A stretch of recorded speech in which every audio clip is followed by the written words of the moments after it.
দেহি মানে আত্মা আমি আগত কৈছিলো নহয় দেহত চৈতন্য শক্তি এভাগ আছে যে সবাৰো হৃদয়ে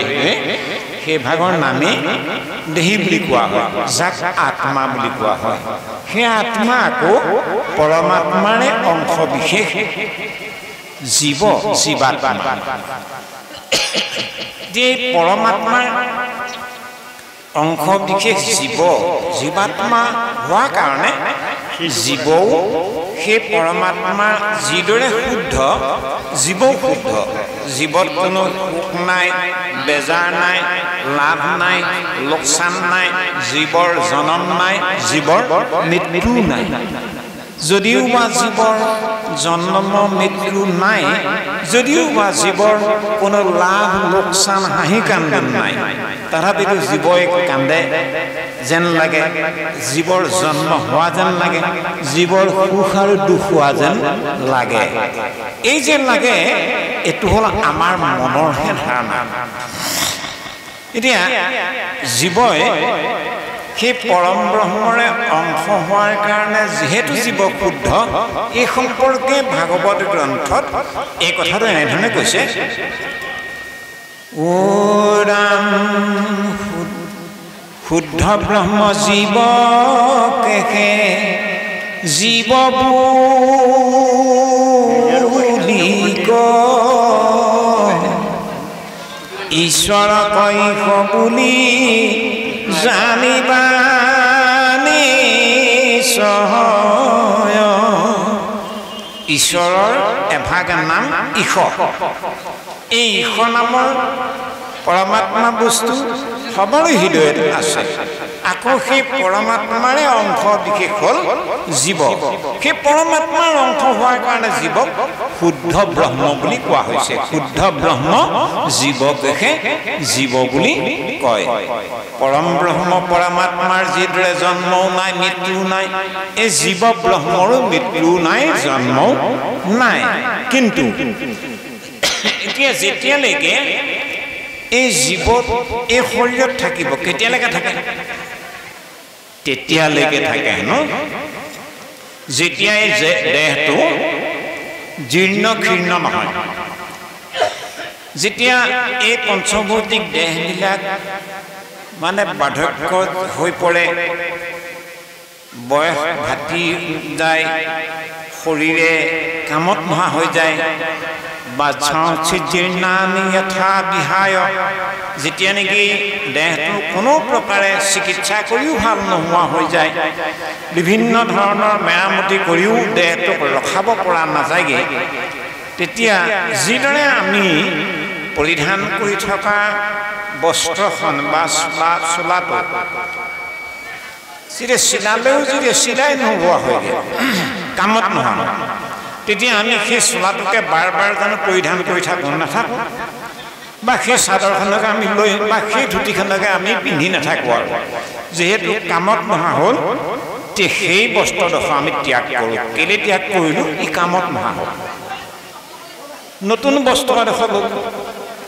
নতুন ধুতি এখন ল'লোঁ নতুন চাৰ্ট এটা ল'লোঁ নতুন চাদৰ এখন নতুন ব্লাউজ এটা ল'লোঁ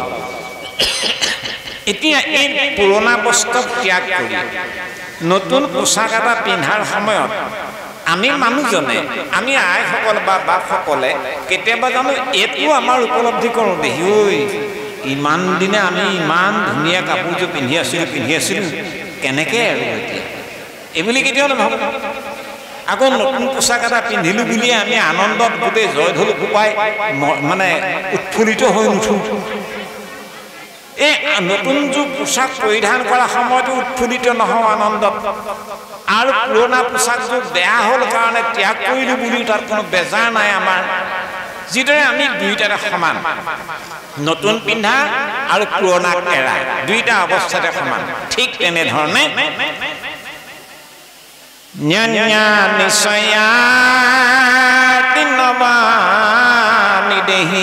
দেহি আত্মায়ো যেতিয়া এই দেহটো কামত নোহোৱা হয় আৰু আত্মাই লাহেকে দেহটো এৰি দিয়ে আৰু নবানি দেহি আৰু নতুন দেহ এটাত গৈ আত্মাই ইহজনমৰ কৰ্মৰ শুভ বা অশুভ কৰ্মৰ ফল অনুসৰি পৰজন্ম এটা কোনোবা এটা পৰিয়ালত কোনোবা এটা শিশুৰ শৰীৰত এই জীৱটো সোমাবগৈ আৰু জীৱটো ৰ'বলৈ সময় নাই কেনেকুৱা সময় নাই এই সম্পৰ্কত ভাগৱত গ্ৰন্থই কি বুলি ক'লে ও ৰাম যেন যোগে তৃণ পাইলে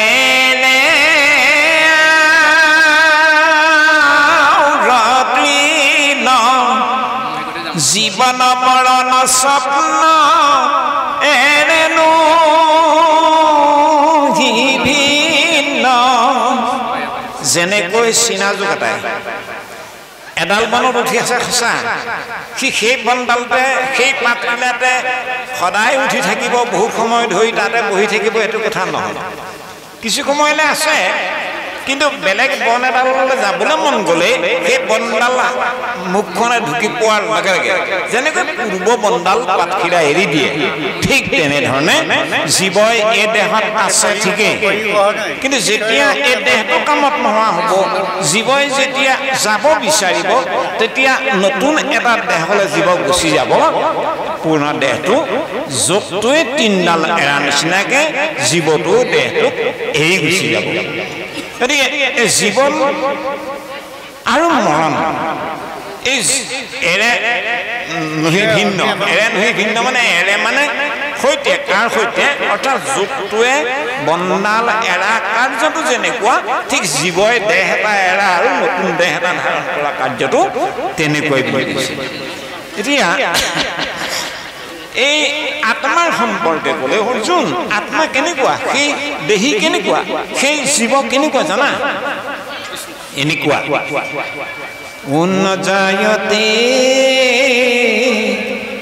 মৰিয়তে বা কদাচি নায়ম ভূত্বা ভবিতা বনভূয়ঃ अजो नित्य सत्यम पुराणो नान्यते हन्यमान शरीरे नान्यते हन्यमान शरीरे কথা এটা হৈছে আমি বৰ যত্ন কৰি কথাবোৰ ক'বলৈ আগবাঢ়িছোঁ গীতাৰ দ্বিতীয় অধ্যায়ৰ তত্ত্বসমূহ বহুত জটিল যিকেইজনে বৰ সহজে কোৱা সহজো নহয় যে আমি কষ্ট কৰি ক'বলৈ যত্ন কৰিছোঁ তা আপোনালোকে যদি কোহালটো বেছি কৰি থাকে তেতিয়াহ'লে বোলে গালু নাম গ'ল উৰি আৰু এই কথাটো হৈ যাব নমৰে 2 নম্বৰতে ভিডিঅ' এটা ফিটিং কৰি থোৱা আছে এটা ভিডিঅ' তাত আছে তে আপোনালোকৰ গোটেই কোহাল সোপা এই ভিডিঅ'টো উঠি যাব যে আমিতো বা সেই ভিডিঅ'ৰ মালিকজন বা আমি অধমেও এডেষ্টাটো কৰি ভিডিঅ'টো এৰি দিব লাগিব ইউটিউবত যদি ইউটিউবত বোলে আমি এড্ৰেছটো ঠিকনাত লিখি দিলোঁ বোলে এনেকৈ শিলাগুটি ভাজনী গাঁও অমুক তে বৰ সৰ্বনাশ হ'ব নহয় সেইকাৰণে আপোনাৰ খবৰ সন্মানৰ কথা আছে আপোনাৰ খবৰ মানে এই যাতে হুলস্থুলীয়া পৰিৱেশটো নহয় কিন্তু মই সেইকাৰণে সবাৰো চৰণত ধৰি সেৱা জনাইছোঁ অকণমান আমাকো সুবিধা দিয়ক যাতে মানে অনুষ্ঠানটো অকণমান সুচাৰুৰূপে পৰিচালনা কৰিব পৰা হয় যাই নহওক মই কথা কৈ আছিলোঁ এইটো ভগৱান কৃষ্ণই অৰ্জুনক নিমিত্ত কৰি আমাৰ সমস্তজনক এই জ্ঞানটো প্ৰদান কৰিছে ন জায়তে মৰিয়তে বা কদাচি হে অৰ্জুন সেই আত্মা কেনেকুৱা জানা ই কেতিয়াও কোনো কালে মেৰিয়মান হৈ যোৱা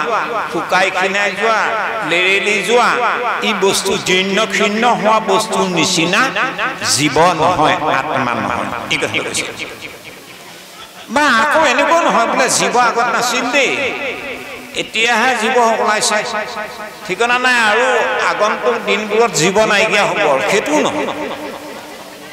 নায়ম ভূত্বা ভবিতা বা নভূয়ঃ অৰ্থাৎ অতীত কালত নাছিল বুলি তুমি নাভাবিবা জীৱ আৰু ভবিতা বা নভূয় অৰ্থাৎ ভৱিষ্যৎ কালত জীৱ নাথাকিব এই বুলিও তুমি নাভাবিবা ই কেনেকুৱা ই আগতো আছিল জীৱ এতিয়াও আছে জীৱ আৰু অদূৰ ভৱিষ্যতেও থাকি যাব জীৱ দেহ চলি যাব আত্মা থাকি যাব আত্মাহে আগত নাছিল এতিয়া দেখা পাইছো আৰু কেইটামান দিনৰ দেহে আগত নাছিল এতিয়া দেখা পাইছো আৰু কেইটামান দিনৰ পিছত দেহ আকৌ গুচি যাব কলৈ যাব ঠিক নাই কৰ পৰা আহিছিল তাৰ ঠিক নাই আৰু কলৈ দেহবিলাক যাব তাৰ ঠিক নাই অৰ্জুন সেই কাৰণে এই দেহক লৈ শোক কৰা উচিত নহয় আত্মাৰ পৰিচয় হোৱাটো অতিব দৰকাৰ আত্মা পৰিচয় মানে কি ই এনেকুৱা অজনিত্য শাশ্বতয়ম পুৰাণ নহন্যতে হন্যমানে শৰীৰে অজো নিত্য ই নিত্যৰ নিত্য অজো নিত্য এই সঁচাও সঁচা পুৰণি পুৰণি সঁচা শাশ্বতয়ম পুৰাণ আত্মা সেইকাৰণে নহন্যতে শৰীৰ হনন হ'ব পাৰে আত্মা কিন্তু হনন নহয় হন্য মানে শৰীৰে শৰীৰ বিনাশ হ'ব পাৰে আত্মাৰ কেতিয়াও বিনাশ নহয় অৰ্জুন তুমি মৰিব বুলি ভাবা পিতামহ দ্ৰোণাচ মানে ভীষ্মাচাৰ্য গুৰু দ্ৰোণাচাৰ্য দুৰ্যোধনক আদি কৰি 100 কৌৰৱৰ ভাই ভাতৃসকল এই ইষ্টমিত্ৰ বন্ধু বান্ধৱসকল এইসকলৰ দেহবিলাক এনেও গুচি যাব আত্মা কিন্তু তুমি মাৰিব নোৱাৰা আত্মা কেনেকুৱা অচ্ছেদ্যম অদাহ্যম অক্লেদো শৈশৈবস নিত্য সর্বগত স্থানুর অসলুয়ম সনাতনঃ অসলুয়ম মানে আত্মা কলৈকো যাবলগীয়া নাই আত্মা ক'ৰ পৰা আহিবলগীয়া নাই ই কেনেকুৱা সনাতন সনাতন মানে যিটো বস্তু আগতো আছিল এতিয়াও আছে আৰু ভৱিষ্যতেও থাকি যাব তাক সনাতন বুলি কোৱা হয় এই সনাতন তত্ত্ব কি ভগৱান কৃষ্ণ অৰ্থাৎ সৃষ্টি যেতিয়া নাছিল তেতিয়াও সেই আত্মা ভগৱান কৃষ্ণহে আছিল সেইকাৰণে প্ৰজাপতি ব্ৰহ্মা চতুশ্লোকত ভাগৱত তত্ত্ব প্ৰদান কৰোঁতে এই কথাটো কৈছে ই ৰাম সৃষ্টিৰ পূৰ্বতমই আছিলো জান কাৰ্য কাৰণ কিছু নাছিলে কোৱান হে ব্ৰহ্মা এই সৃষ্টিখন যেতিয়া নাছিল তেতিয়া একোৱেই নাছিল এইটো কথা নহয় কিবা এটা আছিল সেই কিবাটো মই সৃষ্টিৰ পূৰ্বত মই আছিলো জান পিছে মই আকৌ কাৰোবাৰ কাৰ্য হৈ নাছিলো কাৰোবাৰ কাৰণ হৈ নাছিল কাৰ্য আৰু কাৰণ মানে কি অৰ্থাৎ আপোনাসবে আজি এই যে অনুষ্ঠান ভাগ চৈতন্য কৰি আছে এই ভাগ হ'ল এভাগ মহান কাৰ্য কাৰ কাৰণে হ'ল তেতিয়া উত্তৰটো আহিব যে খিলাগুটি ভাজনী গাঁৱৰ বাপ আই যুৱক যুৱতী আই বাপ সমস্ত অশেষ প্ৰচেষ্টাত এই কাৰ্যভাগ হ'ল অৰ্থাৎ কাৰণ হ'ল আপোনাৰ ভগৱানে কৃষ্ণই কৈছে মই যে পূৰ্বত আছিলো মই আকৌ এটাকে বুলি কাৰোবাৰ কাৰণ হৈ নাছিল কোনোবাই মোক থাকিবলৈ ক'লে কাৰণে আছিল তেনেকুৱা নহয় আৰু কোনোবাই মোক সাজি দিলে তেনেকুৱা নহয় মই কোনোবাই বনাই দিয়া বস্তু নহয় মই স্বতন্ত্ৰীয়া এই ভাগ আপোনালোকে বনাই লৈছে এই মহান কাৰ্যভাগ কাৰিকৰ আপোনালোক এতিয়া আপোনালোকৰ কাৰ্য হ'ল এই ভাগ কিন্তু ভগৱানে কৃষ্ণক বোলে কোনে বনাইছিলহে এনেকুৱা বস্তু নাই ভগৱান কৃষ্ণৰ মাক বাপেক কোন ঈশ্বৰৰ মাক বাপেক কোন হয় আমি বসুদেৱক পুত্ৰ কৃষ্ণ বুলি পাওঁ এটা এটা কাৰণহে ভগৱান কৃষ্ণ আৰু কাৰ্য নহয় সেই কথাটো কৈছে দেখিলে মোক মাত্ৰ সৃষ্টিৰ মধ্যত যত দেখা শুনা মানে ময়ে বিচাৰত এই সৃষ্টিখন কিন্তু আছে এই কাৰণে আছে মই আছো কাৰণে সৃষ্টিৰ মধ্য সৃষ্টিখন আছে বৰ্তমান ভৱিষ্যতে অৱশেষ ঠাকুময় সৃষ্টিৰ অন্তত কুণ্ডল ভাঙিলে যেন সোণা স্বৰূপত যিদৰে একেডোখৰ সোণৰে নেকলেছ আঙুঠি নুপুৰ বেলেগ বেলেগ গহনা বনাই ল'ব পাৰে কিন্তু সেই গহনাবোৰ সোণৰে এটা ৰূপান্তৰ ই এটা ৰূপহে মাথো বেলেগ বেলেগ কিন্তু পূৰ্ব যদি সেই সোণবোৰ মানে আঙুঠি অলংকাৰবিলাক জুইত গলাই দিয়ে যিদৰে পূৰ্বৰ সুবৰ্ণ যিদৰে হৈ পৰিব ঠিক তেনেকৈ সৃষ্টিখনো সমস্ত মোতে লয় পাব আৰু অৱশেষ কেৱল মইহে থাকি যাম গতিকে সেইকাৰণে অৰ্জুন যিসকল প্ৰকৃততে পণ্ডিত হয় পণ্ডিতসকলে কেতিয়াও বা বেজাৰ নকৰে নহয় তুমিতো এজন মহান গুণৱন্ত লোক তুমি সামান্য লোক নহয় নৰ নহয় তুমি এজন মহান বীৰ পৰাক্ৰমী বীৰ ক্ষত্ৰিয় সন্তান তুমি শোক আৰু মোহ হোৱাটো তোমাৰ কাৰণে একেবাৰে উচিত নহয় পণ্ডিতে কেতিয়াও এইবোৰ কথালৈ শোক নকৰে তেতিয়া অৰ্জুনে ক'লে মিছা কথা সখা মোক যিমানে নোকোৱা লাগিলে এতিয়া মই নিজে প্ৰত্যক্ষ প্ৰমাণ পাই গ'লো কৃষ্ণ ক'লে মই প্ৰত্যক্ষ প্ৰমাণ পালোঁ তুমি যিমানবোৰ কথা কৈছা যুক্তি কৈছা চব মই মানি ল'ব নোৱাৰোঁ কি হ'ল অৰ্জুন কোৱাচোন তুমি কৈছা পণ্ডিতে শোক নকৰে বেজাৰ নকৰে বোলে কৈছোঁ মই প্ৰমাণ দিম নি বোলে দিয়া কেলে ব্যাস পণ্ডিত আছিল নেকি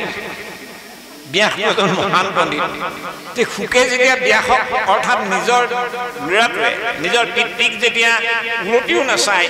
মানে ঘন ঘোৰ অৰণ্যলৈ দৌৰ মাৰি ব্যাসে মোৰ উপায় মোৰ শো নাই পুত্ৰ শোক ৰচোন বোপা তই নেযাবিচোন তই মোক এৰি ঘূৰি যা আদি তেওঁ ব্যাসে শোক কৰিছিল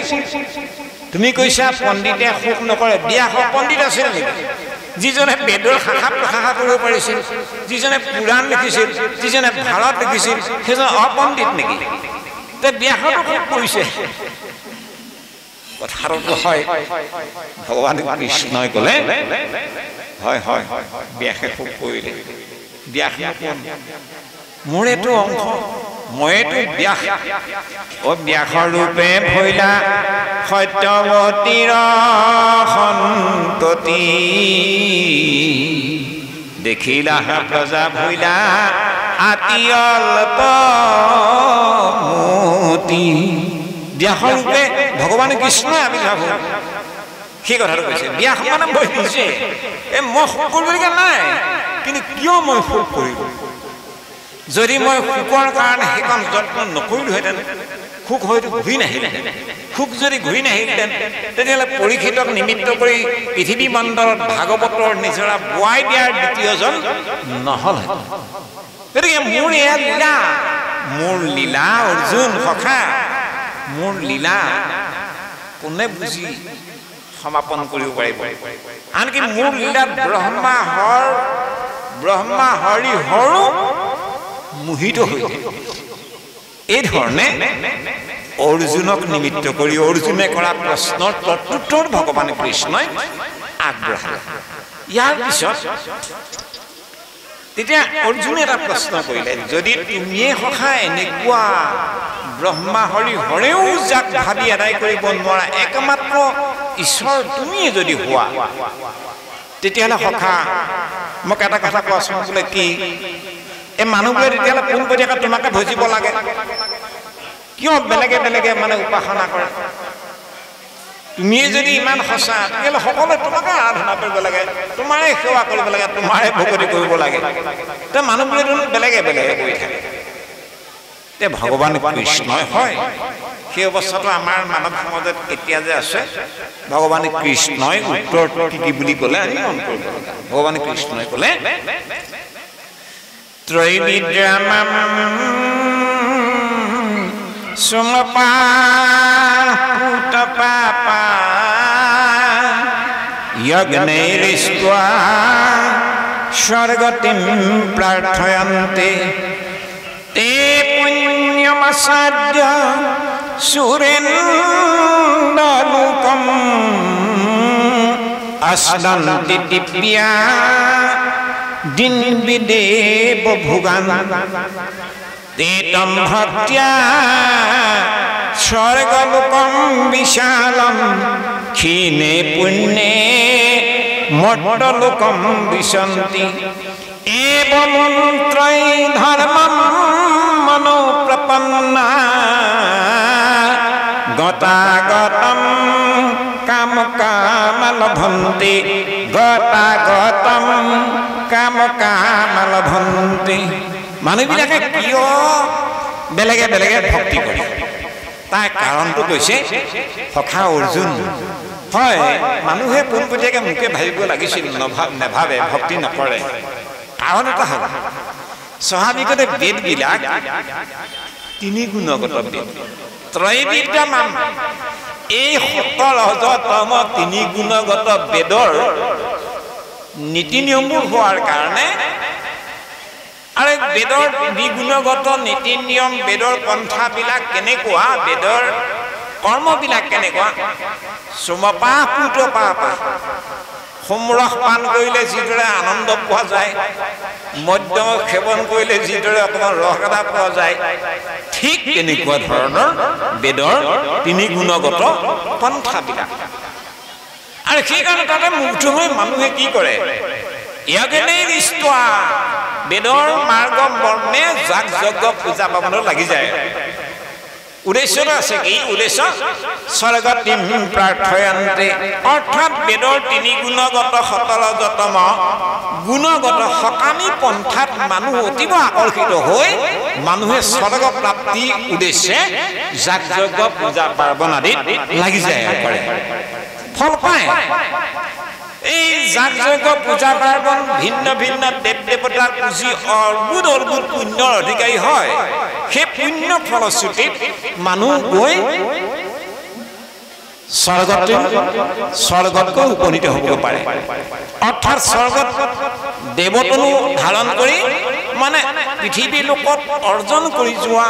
পুণ্য থাকে মানে স্বৰ্গত একো একোজন দেৱতা, একো একোগৰাকী অপেশ্বৰী হৈ দেৱভোগে মানে ভোগৰ এটা জীৱন তাত লাভ কৰিব পাৰে।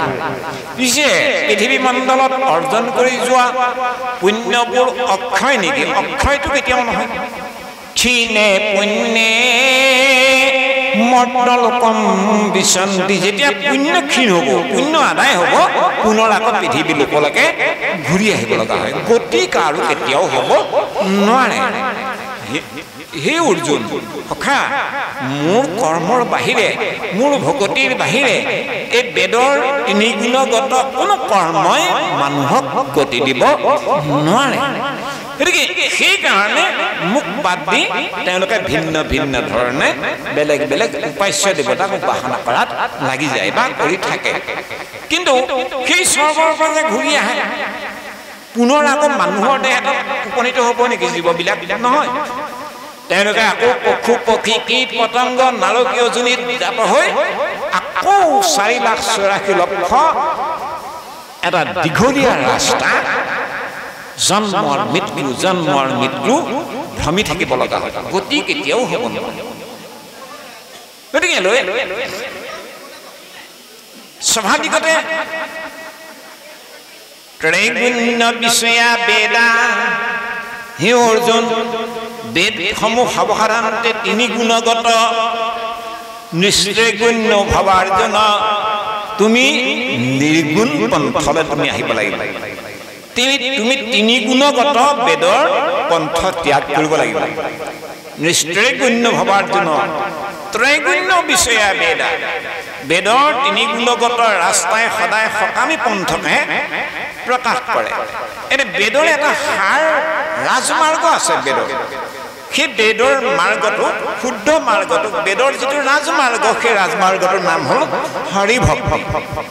সেইকাৰণে 11 স্কন্ধত ভগৱান কৃষ্ণই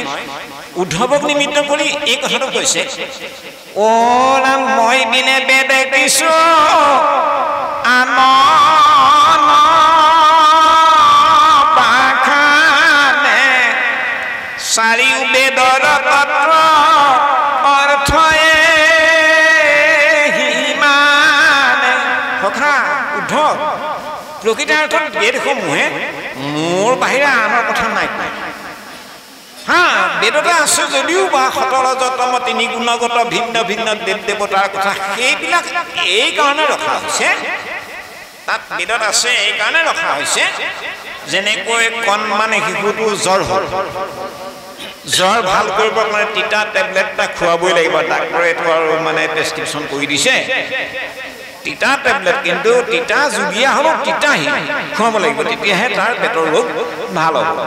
এতিয়া অভিভাৱকে কি কৰা যায় এটা ধুনীয়া এটা মিঠা আগৰ দ্ৰব্য এটা খুৱালে এইটো খোৱাচোন কেনেকুৱা মিঠা এইটো মিঠা নহয় খোৱা খোৱা এই বুলি মানে তিতা খুৱাবৰ কাৰণে মিঠা প্ৰলেপৰ লোভ দি যিদৰে পেটৰ ৰোগ ভাল কৰি দিয়ে ঠিক তেনেধৰণে মানুহবিলাক স্বাভাৱিকতে আশাবাদী মানুহ ফলাসক্ত মানুহ ফলাসক্ত কৰ্মী মানুহে কৰ্ম কৰি ফল বিচাৰে গতিকেলৈ মানুহক মানে প্ৰকৃতাৰ্থত নিষ্কাম ভক্তিত আনিবৰ কাৰণে প্ৰথমা অৱস্থাত এটা আশাবাদী এটা ৰাস্তা দৰ্শাই সেই ৰাস্তাটোৰ জৰিয়তে মানুহক জীৱক সংসাৰ তৰিবৰ দিশে অনাৰে ই এটা গৌণাত্মক প্ৰচেষ্টা সেইবিলাক বেদৰ উদ্দেশ্য নহয় বেদৰ উদ্দেশ্য হ'ল বেদৰ উদ্দেশ্য ভিন্ন ভিন্ন দেৱ দেৱতাক পূজা পাৰ্বণ কৰাটো নহয় কিন্তু সেইবিলাকৰ জৰিয়তে ঈশ্বৰৰ ফালে মানে অনাটোৱেই হ'ল বেদৰ উদ্দেশ্য সেইকাৰণে কৈছে এতেকে উদ্ধৱ তুমি তেজা বেদ পন্থ জীৱা জানা শুনা মানে এৰা আন গ্ৰন্থ অৰ্থাৎ বেদৰ তপ জপ যাগ যজ্ঞবোৰ মুখ্য বস্তু নহয় সেইকাৰণে আমাৰ কৃপালু গুৰুজন কৈছোঁ যে কীৰ্তন গ্ৰন্থ বেদস্তুতি ভাগৱত গ্ৰন্থৰ দশম স্কন্ধত বেদস্তুতি সেই বেদস্তুতি কিভাগ আপোনালোকে চাইছে নিশ্চয় তাত খুব সুন্দৰকৈ দিছে যে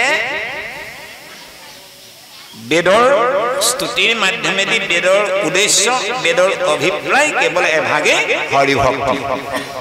আৰু গীতা গ্ৰন্থটো চতুৰ্থ অধ্যায়ত এই কথাটো গোবিন্দ মিশ্ৰদেৱে কৃপা কৰিছে কি বুলি কৈছে বেদৰ তাৎপৰ্য কি ও ৰাম স্বৰূপত কহো বেদ তাত পৰ্যজত সেহি সে বেদ গজিত জানে ভাগৱত সেইজনে বেদজ্ঞ যিজনে প্ৰকৃতাৰ্থত ভাগৱত বুজি পায় ভাগৱত জানিলে কেলেনো সমস্ত ভাগৱত কেনেকুৱা গ্ৰন্থ সমস্ত বেদান্ত সাৰ শ্ৰী ভাগৱত শাস্ত্ৰ ইহাৰ উত্তম ফল হৰিনাম মাত্ৰ হৰিনামে হৰিনামে হৰিনামে গতি হৰিনাম ভকতৰ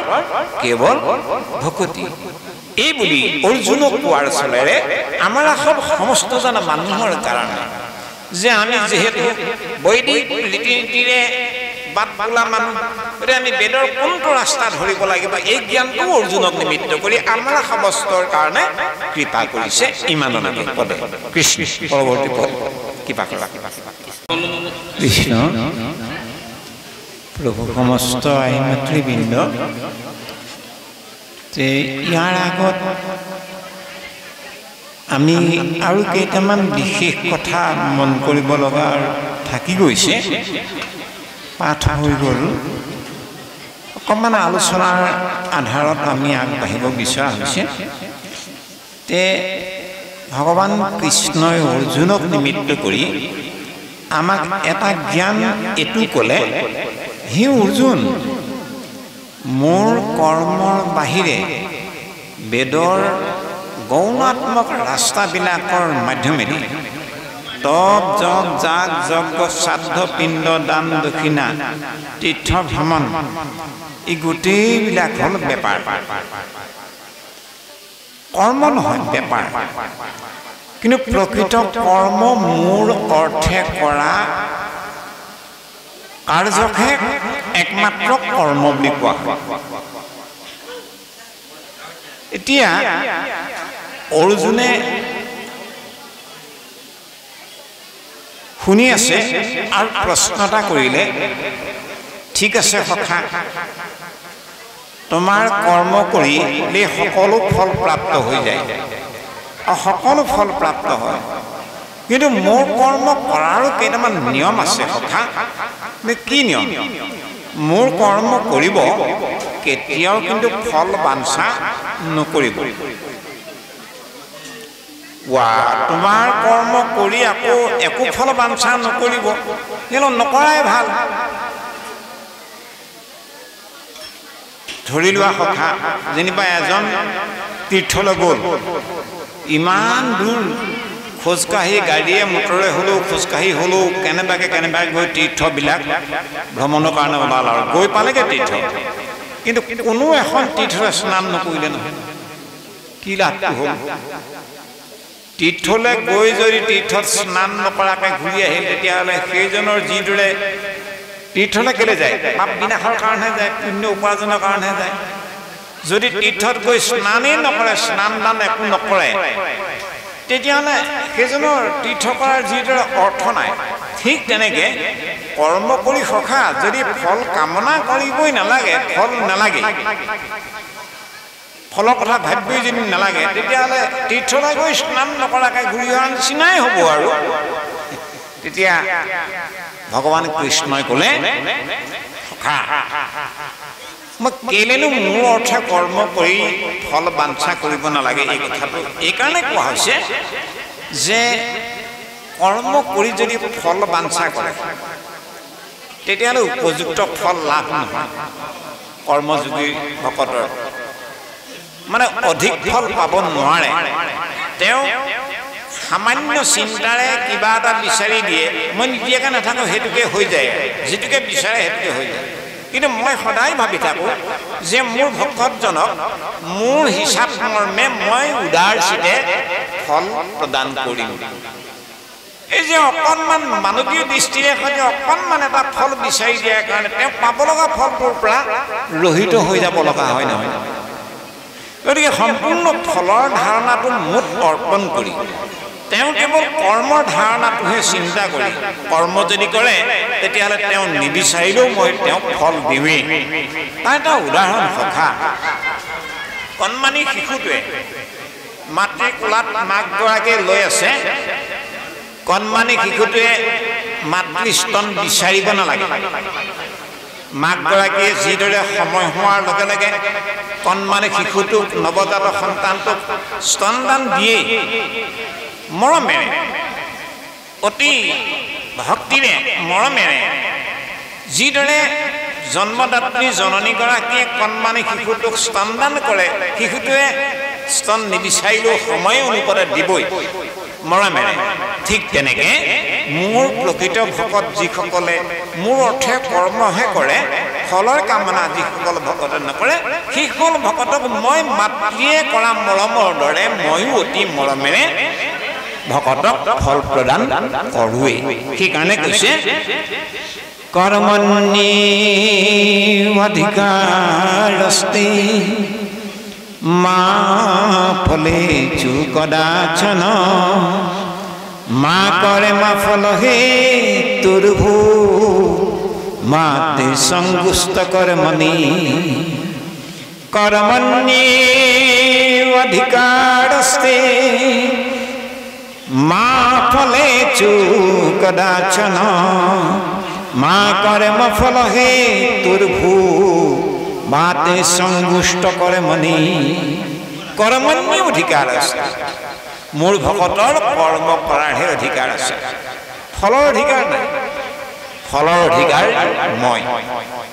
মোৰ অৰ্থে কৰ্ম কৰিলে মই ফল দিমেই, তেওঁ নিবিচাৰিলেও মই ফল দিম। বিপ্ৰ দামোদৰ দ্বাৰকালৈ গ'ল, বুঢ়ী ব্ৰাহ্মণীৰ মানে আশা এটা আছিল, আপুনি আকৌ বাল্য সখা বিদ্যাবন্ধু দ্বাৰকাপতি কৃষ্ণক আমাৰ দুৰ্দৈন্যতাৰ কথা ক'ব দেই, আমি নোৱাৰো এইভাগে কিমান দিন বাৰু কথা। বিপ্ৰ দামোদৰে শুনিলে আৰু কোৱাৰ স্বাৰ্থ বুঢ়ী ব্ৰাহ্মণীয়ে সান্দহগুৰি কেইটামান, চাউল কেইটামান, চিৰা এমুঠিমান লেতেৰা কাপোৰখনতে বান্ধি তাকো দি পঠালে। দ্বাৰকাত যেতিয়া প্ৰৱেশ হ'ল, কৃষ্ণৰ আতিথ্যত অভিভূত হৈ বিপ্ৰ দামোদৰে মানে এই ফটাকানিত বান্ধি নিয়া গুৰিকেইটাও মানে ঢাকোন দি কাষলৈ লুকুৱাৰহে প্ৰচেষ্টা কৰিলে। কেনেকৈ দিম মই ঈশ্বৰক এনেকুৱা লেতেৰা এটা পৰিৱেশত লৈ আনিছোঁ? নাই নাই, মই কেতিয়াও দিব নোৱাৰোঁ। কথা বতৰা পাতিলে আৰু সুধিলে, হেৰি নহয় সখা, এই ব্ৰাহ্মণীয়ে কিবা এটা দি পঠাইছে নেকি এনেইতো আপোনাক মাক পঠোৱা নাই নাই নাই একো দিয়া নাই একো দিয়া এই নহয় কিবা দি পঠাইছে হপাই দিবই হকচোন আমাক নাই নাই সখা নাই নাই এই কেলে নাই এই বুলি যেতিয়া কোনকে কাঠুলি ফালে চালে মানে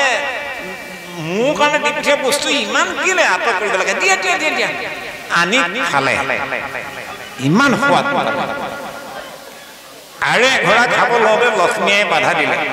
নাই নাই হ'ব স্বামী আপুনি যদি এয়া যে এঘৰা খালে ইয়াতে মানে বিপ্ৰ দামোদৰ আপোনাৰ দ্বাৰকাৰ সদৃশ তেওঁৰ আৱাস গৃহকে আদি কৰি চব হৈ গ'ল আৰু দ্বিতীয় গ্ৰাহ যদি খাব নহয় তেতিয়াহ'লে মোৰ মানে ইয়াত জেগা উচ্চল হৈ যাব আৰু ময়ো যাবগৈ লাগিব ইমান মহত্ব এই মহত্বটো কেনেকৈ হ'ল যদিও মই বুঢ়ী ব্ৰাহ্মণে কামনা কৰিছিল কিন্তু বিপ্ৰ দামোদৰে মই দ্বাৰকালৈ যাব লাগে যোৱাটোহে মোৰ অধিকাৰ তাত গৈ মই অমুক দিয়া তমুক দিয়া পেননি ধৰাৰ মোৰ অধিকাৰ নাই একো নক'লে একো নিবিচাৰিলে চব পালে বিপ্ৰ দামোদৰে একো নিবিচাৰিলে চব পালে ঘূৰি আহিল আৰু আহি নিজৰ গাঁওখন হয় দুইখন গাঁও হয় এইডোখৰতেতো মোৰ ঘৰটো আছিল ঘৰটোতো নহয় নহয় এতিয়া ইথানত আছিলে ক মোৰ ভাঙা ঘৰ এইডোখৰতো মোৰ আগত ভগা ঘৰ এটা আছিলে এতিয়া ভগা ঘৰটো কি হ'ল তাৰ ঠাইত একদম মানে বিচিত্ৰ বাঁহৰে নিৰ্মাণ কৰা বেলেগ ধুনীয়া ৰাজ অট্টালিকা সদৃশ এনেকুৱা ঘৰ এটা কোনে বনালে কৰ ঘৰ না মোৰ ভুলন নেকি নাই নাই ইথানত আছিলে ক মোৰ ভাঙা ঘৰ কোনে আজি সজাই দিলে বিচিত্ৰ বাঁহৰ কোনে মই নোহোৱা এইকেইটা দিনৰ ভিতৰতে কোনে সজাই দিলে এনেকুৱা আটক ধুনীয়া এনেকুৱা এটা ধুনীয়া ঘৰ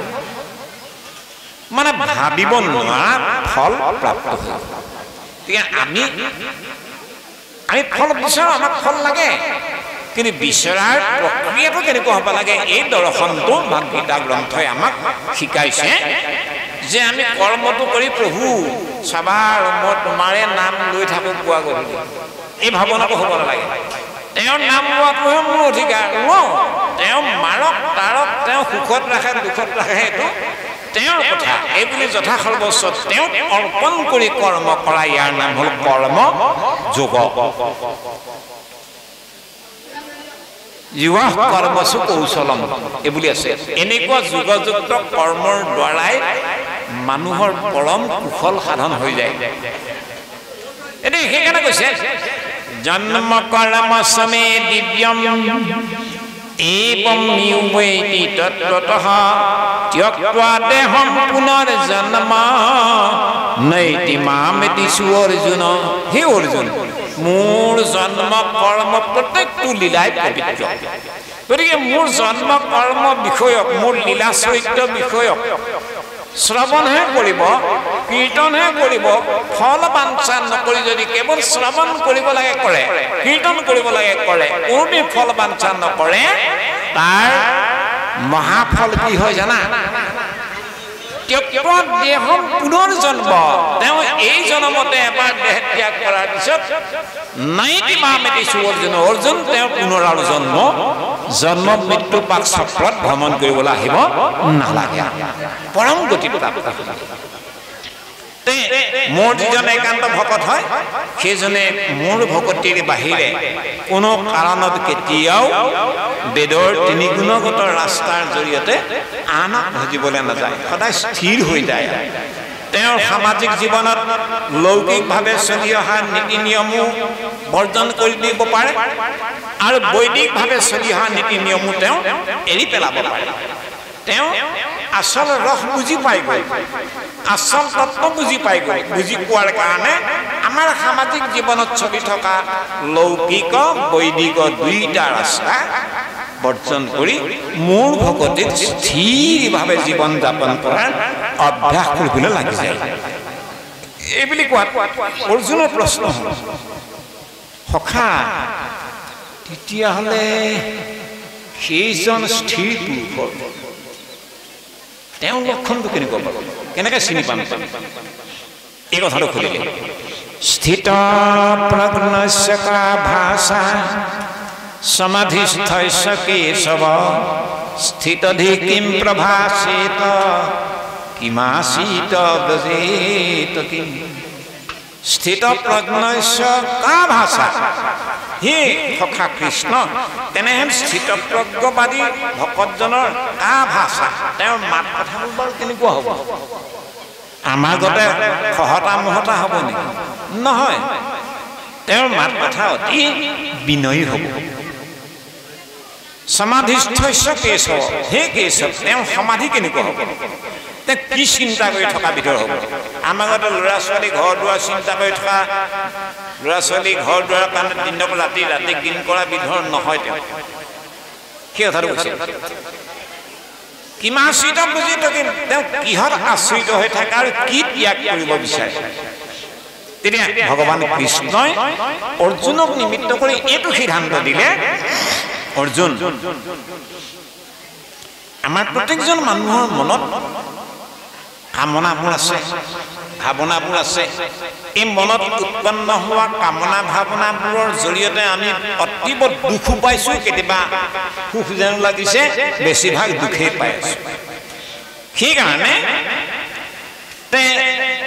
স্থিতপ্ৰজ্ঞৰ অধিকাৰী হ'বলৈ হ'লে এই কামটো কৰিব লাগিব। কথা বোলে কি কাম? তজহাতি যদা কামান সৰ্বান পাৰ্থ মনোগতান আত্মন্যেবাত্মনা তুষ্টঃ স্থিতপ্ৰজ্ঞস্তদুচ্যতে। প্ৰজহাতি যদা কামান সৰ্বান পাৰ্থ মনোগতান আত্মন্যেবাত্মনা তুষ্টঃ স্থিতপ্ৰজ্ঞস্তদুচ্যতে। সেইজনকে স্থিতপ্ৰজ্ঞ ভকত বুলি কোৱা হয়। কোনজন? প্ৰজহাতি যদা কামান, প্ৰজহা মানে ত্যাগ কৰা, মনোগত যিমানবিলাক কামনা ভাৱনা এইবিলাক বৰ্জন কৰি আত্মন্যেবাত্মনা তুষ্টঃ, অৰ্থাৎ আত্মিক দৃষ্টিৰেহে চলিব বিচৰা, এই ব্যৱস্থাটো কৰিব লাগিব। মই এই কামটো কৰিছোঁ হয়, মই সেই ঠাইলৈ গৈছোঁ হয়, মই যোৱাত মোৰ অপকাৰ ঘটিবনে বহুজনৰ অপকাৰ ঘটিব, আগতে 10 বাৰ চিন্তা কৰি চাই ল'ব লাগিব। মই এইটো কাম কৰিছোঁ হয়, এইটোৰ জৰিয়তে আত্মাৰ তুষ্টি ইয়াত হ'ব নহয়, ইয়াত সত্য আছে নাই, ইয়াত আত্মাৰ ওচৰত আমি ঈশ্বৰৰ ওচৰত আমি জগৰীয়া হ'ম নেকি কেতিয়াবা, এই কথাবোৰ বিচাৰ কৰি কৰিব। সেই কথাটো কৈছে আত্মন্যেবাত্মনা তুষ্ট, অৰ্থাৎ মোৰ ভকত যোগযুক্ত ভকতজনে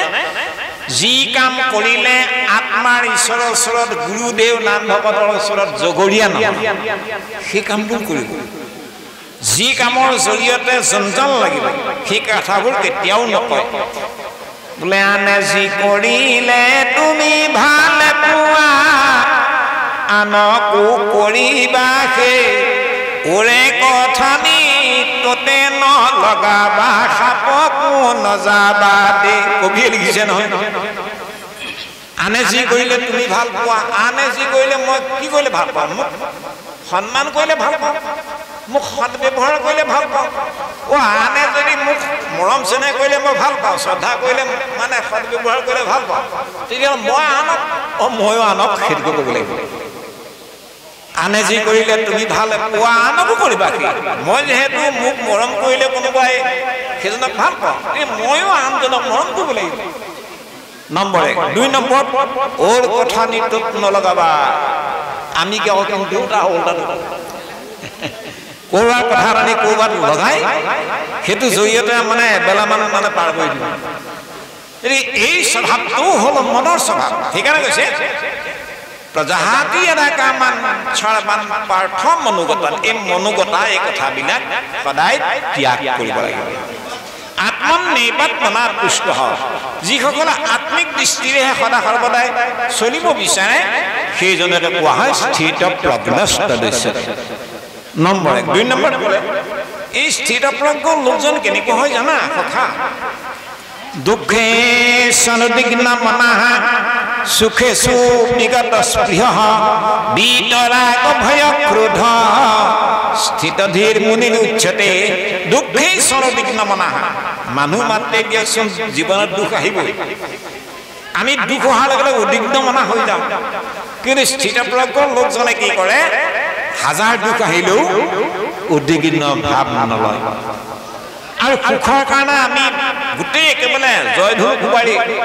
হাইৰাণ কৰি দিওঁ কিন্তু স্থিতপ্ৰজ্ঞ লোকজনে সুখেই হওক বা দুখেই হওক দুয়োটাতে কিন্তু সমভাৱে যাত্ৰা কৰা এই চৰিত্ৰটো হ'ল স্থিতপ্ৰজ্ঞ ভকতৰ লক্ষণ কৃষ্ণ কৃপা